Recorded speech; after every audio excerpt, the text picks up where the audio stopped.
Good afternoon, ladies and gentlemen. Okay, um, due to circumstances somewhat beyond my control, I won't be able to do the stream today. So I'm doing this premiere instead. I'm at Papa Carey's. I don't want to dox Papa Carey under any circumstances, so I kind of have to do it this way instead. I'm not happy about it either, for what it's worth. All right, so there's several subjects that are uh, up today. I want to start with a rant. Um, Susan, what on earth makes you think that it's a good idea, first of all, to ban a person of color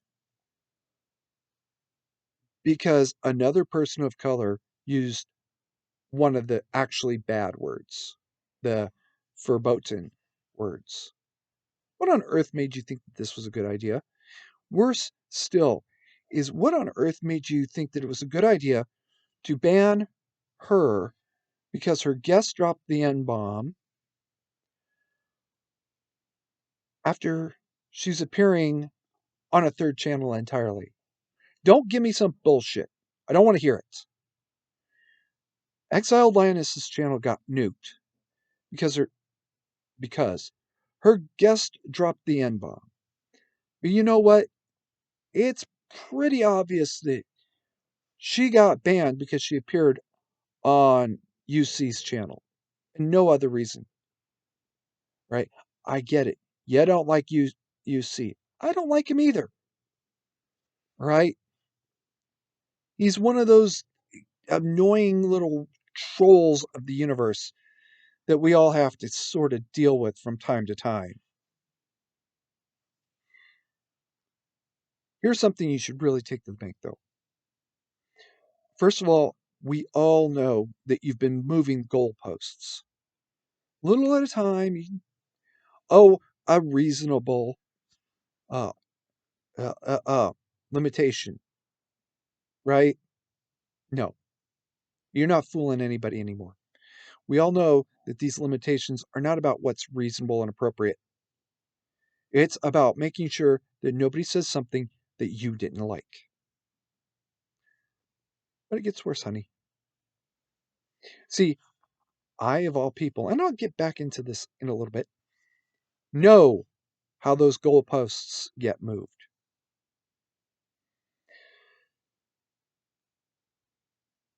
And then it gets worse still. And I'm going to harken back to the warning that Chaplain Niemeyer gave us way back in 1935, I think it was. All right. First they came. And when they came for me, there was nobody left to speak for me. The more you move those goalposts, the more you're going to push people out and push them out, push them out, until eventually you're going to push everybody out. You're going to go the way of Dig, and you're going to be out of business, babe. That's a decision I guess you have to make for yourself. Now, I know Susan's going away. No, she's not, first of all. Second of all, there's always going to be a Susan.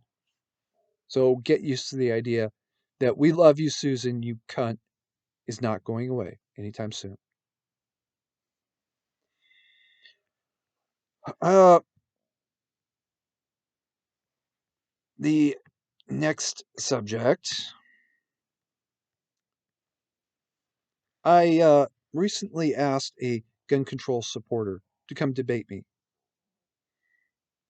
She was refusing to because, quote, there's no reasoning with people like you. You don't care about facts. All right. Actually, yes, I am reasonable. And I do care about facts and evidence. Full facts and full evidence. All right. Don't bother trying to lie to me. I'll call it out each and every single time. Because unlike most of the other 2A channels, I was a gun control supporter. That was around 95, 6, 7, that time frame. It all ended in 99 with the Columbine shooting, when I saw that all of these promises that they made, total bullshit. Not a word of it was true. Um, I do understand the difference between sensible and completely unreasonable uh, restrictions. You can't walk down the street with a flamethrower for a reason, except, yes, you can. Flamethrowers are not restricted items anywhere, never have been. So, and yet here's me, mandatory carry faggot, of all people in the universe, saying, yeah, under my proposal, flamethrowers would be restricted. All right. Um, yes, actually, I can be reasonable. You know who I don't see being reasonable? Every gun control supporter. Basically, period, end of discussion. I have yet to find a reasonable gun control supporter. And I can say this because I was one. And everyone who says repeal the NFA. I don't know which one of these two groups pisses me off more because they're both lying to me. And the lie is what's pissing me off. So, if you can find a reasonable gun control supporter, send them my way. Let's see if we can actually have an intelligent discussion and not a strictly emotional one. um, I would love to see that someday. All right.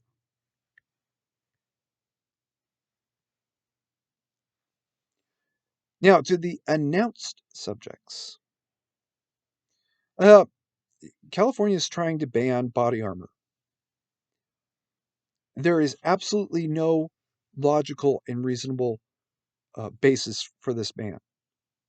Body armor stops bullets. This is a this is an accepted fact. That's why it exists. The so-called logic of banning body armor is that it would stop police bullets as well. No, it doesn't. And I can find no better example than the 1998, I believe it was, North Hollywood shootout. Yes, their body armor did stop the handguns. And if I recall correctly, it stopped the shotguns at distance, shotgun pellets at distance. But the moment the cops went and raided that gun store, whatever the hell the name of the store was, and took the AR 15s, all of a sudden these two clowns went, these two clowns understood they were actually outgunned now. This despite the fact that they had specially modified their body armor to be of a superior uh, nature. Now, yes, there is body armor out there that would even stop those guns. And there are people like me and a few and other veterans who can wear that armor day in and day out for days at a time. We are the exception to the rule, not the rule. All right. It actually keeps getting worse from there. First of all, not all body armor is made the same. Some is superior quality and others are inferior quality. And second of all, uh, not everybody is going to be the North Hollywood shootout guys. Those guys had modified their body armor to basically protect them head to toe. All right. 9 out of 10 people wouldn't even begin to understand that concept. So, Gavin, let me ask you a very simple and basic question. What in the fuck were you thinking, you dumb jackass? It's not going to help anything. It's only going to make the situation worse. It's not going to help cops. It's not even close to helping cops. It's actually going to make their situation less helpful because now the people who might have been wearing body armor when a shooter came through aren't able to get it and they're dead. Or worse still, the cops got to stop where this person dropped and deal with the fact that they have a dying victim that they might be able to save. All right. And the guy gets away and goes and kills more people or shoots more people or whatever. If anything, Gavin, you should actually be making wearing body armor a requirement. But you're not because you're lying and we all know it. Speaking of lying and we all know it, is Joe Biden's gun assault weapons ban, the new one.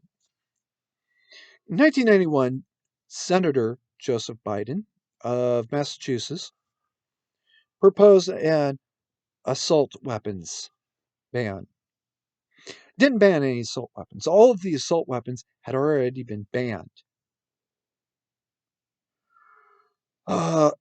There's the 89 ban, which only made it illegal to manufacture anything after that date, although it didn't.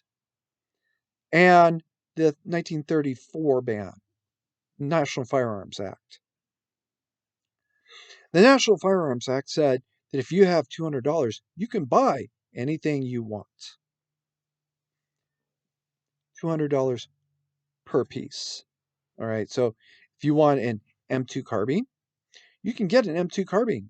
You just have to pay $200 for the stamp. If you want an M16, you can get an M16. Just have to pay $200 per stamp. See how this works, folks? Well, in 91, Joseph Biden thought, let's ban all of the assault weapons. What assault weapons did you ban? There were none. They were effectively gone.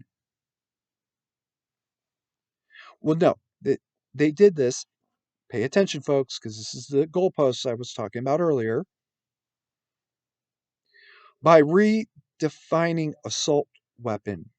Now, they didn't do this all by themselves. Josh Sugarman actually set the precedent about 15 years earlier with his little shitpost novella that he wrote, Assault Weapons and Their Characteristics, where he defined assault weapon to include semi-automatic weapons. By moving the goalposts, by changing the definition, they were able to uh, push this thing through, even though, factually speaking, it's not. It's just not real. It's just not real. And they can change that definition anytime they want. Back around 1996 or so, maybe it was 95, I can't be exactly sure. I sat down and did a thought exercise where I worked on how would you repeal the Second Amendment. Well, the first thing you would have to do is repeal the Second Amendment. Just do it. Never fly. So how could you whittle it down? Well, I thought about it. I said, you could effectively repeal it by banning assault weapons and just every few years go back and rewrite or redefine assault weapons. Now, I'm not exactly sure how I got there because it was a little bit crazy. I was able eventually to justify the idea that a black powder musket was an assault weapon. If I recall correctly, I based it on uh, fire rate using the very nebulous word rapidly. A good man can, a well trained soldier, can fire 3 rounds in a minute with a musket. Okay, that's rapid. That is very, very rapid considering that you're talking about a musket. You modify the musket a little bit, maybe you can even get a 4th round off a minute. By using that very nebulous definition, I was I was actually able to justify in my own head that we had banned all of the guns, including the black powder muskets, the literal single shot Revolutionary and Civil War era muskets. Oh, I do recall that banning percussion caps was a specific element because, you know, you reloaders use percussion caps.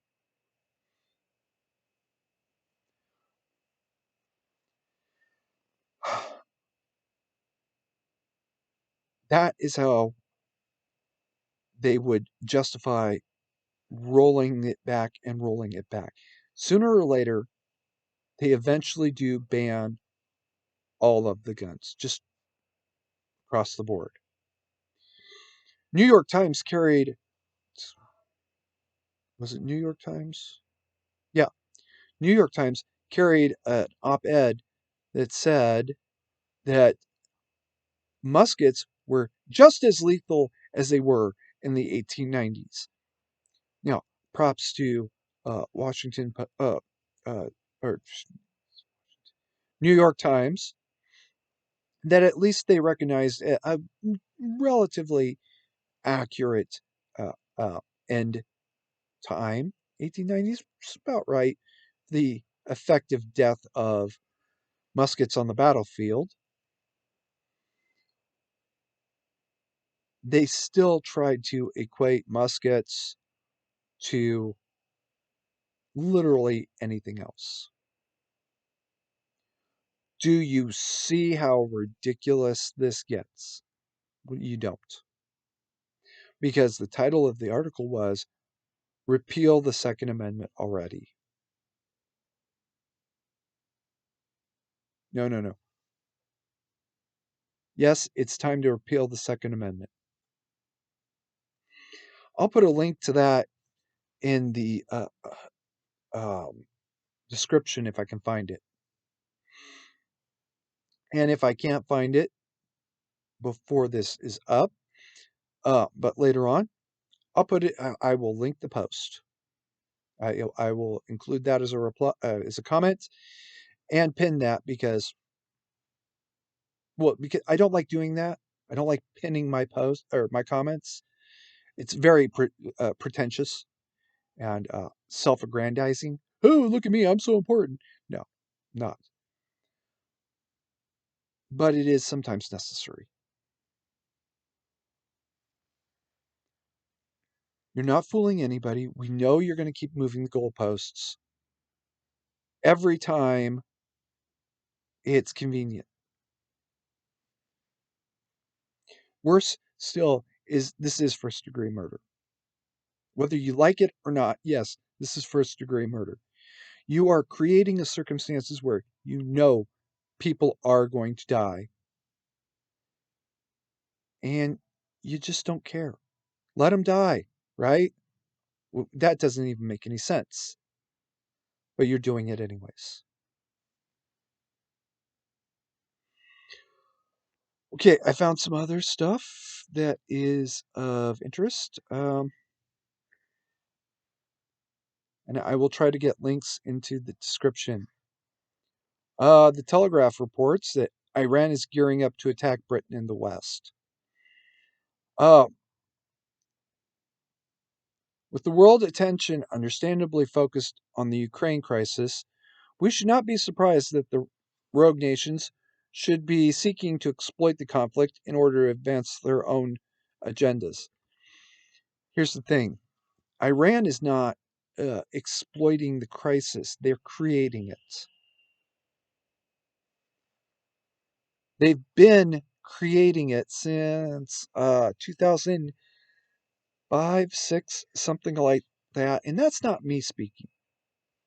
That's the terrorist whisperer. I'll link that video as quickly as I can. We are literally suing Iran. Iraq vets are literally suing Iran for supplying ISIS with weapons and training.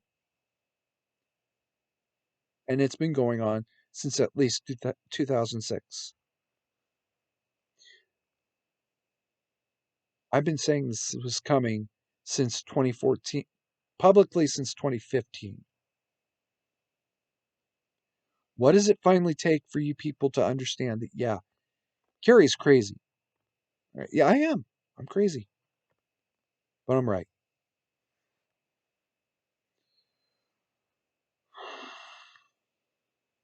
All right. Um,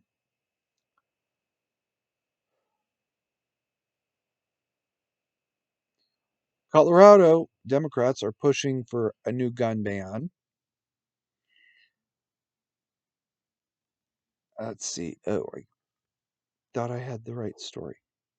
Oh, here we go. They want to expand the state's red flag laws so that basically anybody can report anybody and it's automatically a red flag and you have to go in and prove that it's not. That's ridiculous.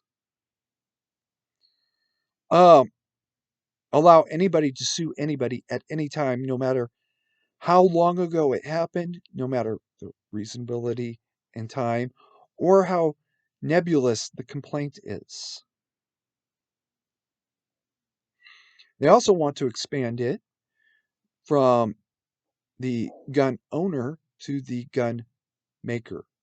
The only purpose of that expansion is to force gun companies out of business. Let me explain this in some simpler terms.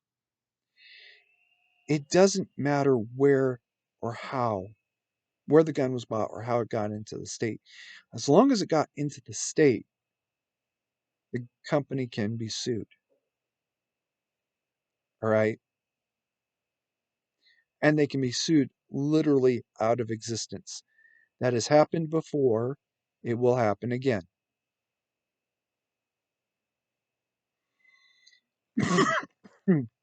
Excuse me. And they want to change gun ownership from 21 to 18. If I was a Coloradan as an 18-year-old, I would refuse military service because I would not be able to bear arms legally in my state.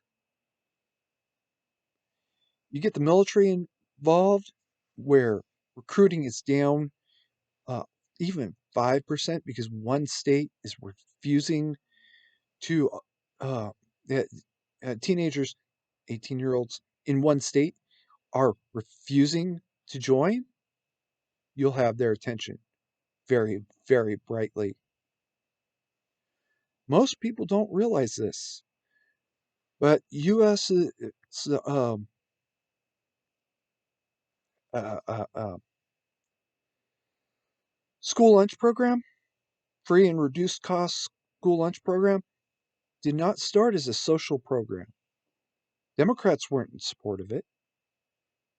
Republicans weren't in support of it. The military, the United States Army specifically, supported it. On the build up to World War II, when the draft was initiated, something like 10% of men called to the draft were rejected for military service because They were scarecrows. They were at least 20 pounds in correction. The good cases were about 5 pounds underweight. And at that point, they were being shipped off to uh, basically pig farms, feed farms, where they would be fattened up over the course of 6, 8 weeks to see if they could get into a healthy weight range. The bad cases were as much as 25 pounds underweight. An average adult American male should be about 200 pounds. I'm typically breaking 185 to 195, somewhere in that range. 185, really. 188, somewhere in that range. You know, let's not get too deep into the weeds here. I am chronically underweight. These boys were so far chronically underweight that they had no muscle tone. They were unfit for any service. Worse still is it had so much of it had been childhood malnutrition that their bones had never properly formed. What possible purpose could they serve in the military? These weren't draft dodgers, all right? These weren't cowards. These weren't conscientious objectors. These were none of the above. They were simply unable to perform the duties necessary because their bodies wouldn't allow them to do so because they had been malnourished their entire life. The moment that the Army general in charge of the national draft in boards in the plural, sat down with the doctor who was also in charge of the medical side of that program in front of Congress. Republicans and Democrats agreed we have to do something about this. That was the first uh, uh, truly socialist program in the United States. Free and reduced lunches for school age students. So they would absolutely, under no circumstances, have this problem arise again. And now here we are debating school lunch program. But okay, let's just, let's just deal with the situation as it really was at the time.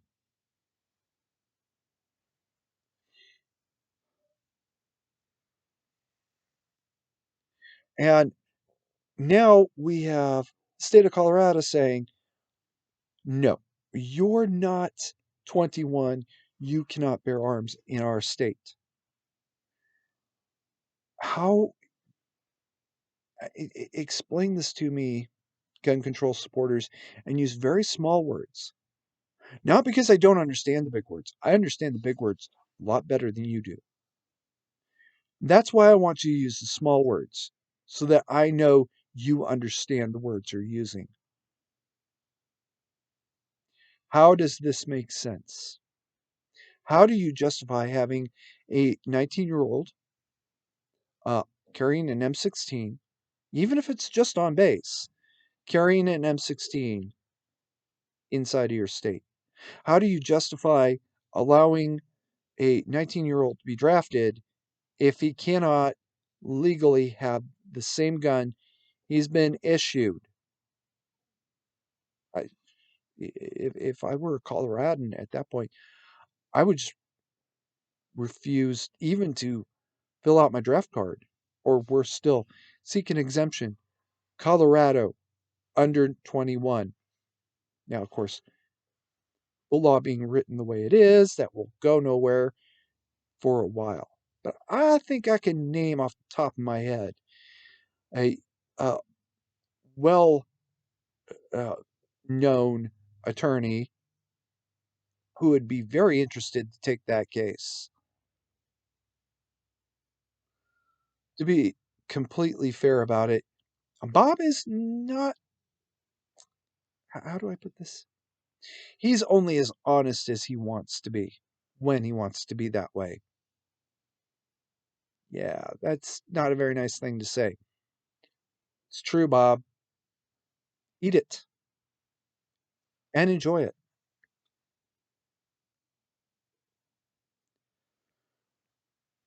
So explain it to me. Use very, very small words. I'd love to hear this bullshit story. All right, next up. Visa Mastercard paused decision to track gun shop purchases. All right. First, an explanation. Operation Choke Point was a uh, a consent decree. All right, where certain uh, purchases online, or well, certain credit card purchases would be blocked or tracked. I remember Chase Manhattan was allowed happily allowed themselves to be bullied into joining Choke Point. You know, kind of like uh, a submissive who likes getting uh, this hard slap and tickle routine, getting a flogger across her ass. That's Chase and U.S. Bank.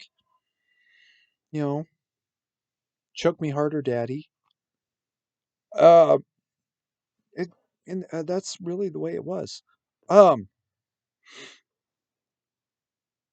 they allowed themselves to be bullied into joining this program.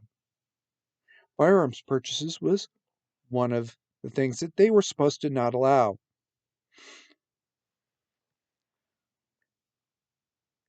Oh, damn. A few months ago, excuse me, about a month ago, they announced Visa, MasterCard, Discover, and two others that I can't remember the name of off the top of my head, uh, announced that they would be tracking gun sales. Visa and MasterCard paused their decision to start categorizing purchases at gun shops. Uh,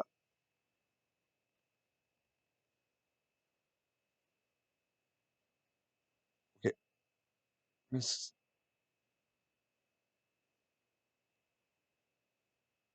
announced their plan to implement.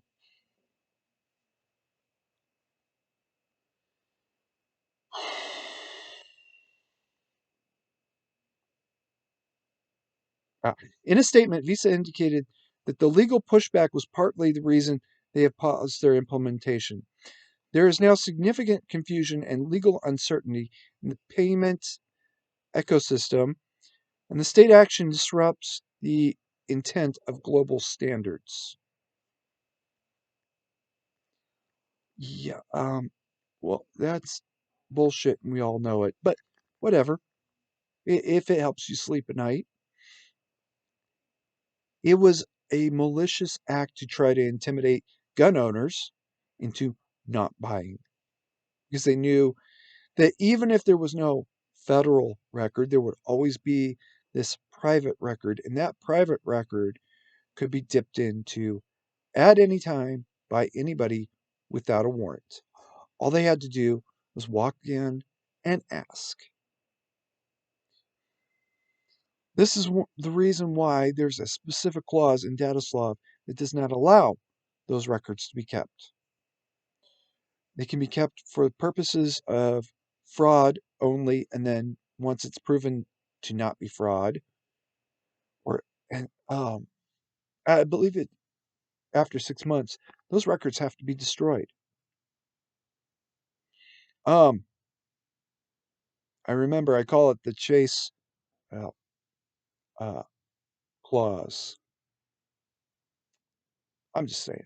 I might be a little bit angry uh, at Chase Bank in particular, JP Morgan Chase Bank, for those of you that know the name.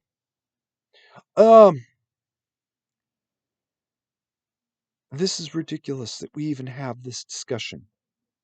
There's no reason for this discussion. There's no need to keep those records. And yet here we are generating and keeping the records because what? There's no legitimate reason. Let me rephrase that. There's no legitimate reason to keep those records.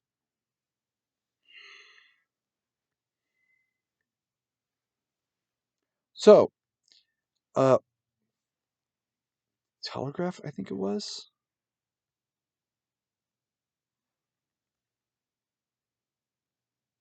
Associated Press, excuse me, is calling this a big win for Second Amendment supporters and a big loss for Second Amendment opponents. No, it's actually a non-win all the way around. No, you're not going to be keeping any more records on us, any more special records on us. On the other hand, you shouldn't have been to begin with. This shouldn't even be an issue. Here we are.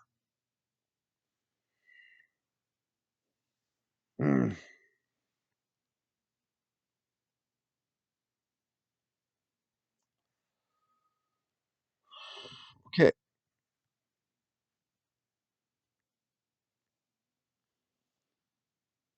This is a very simple concept.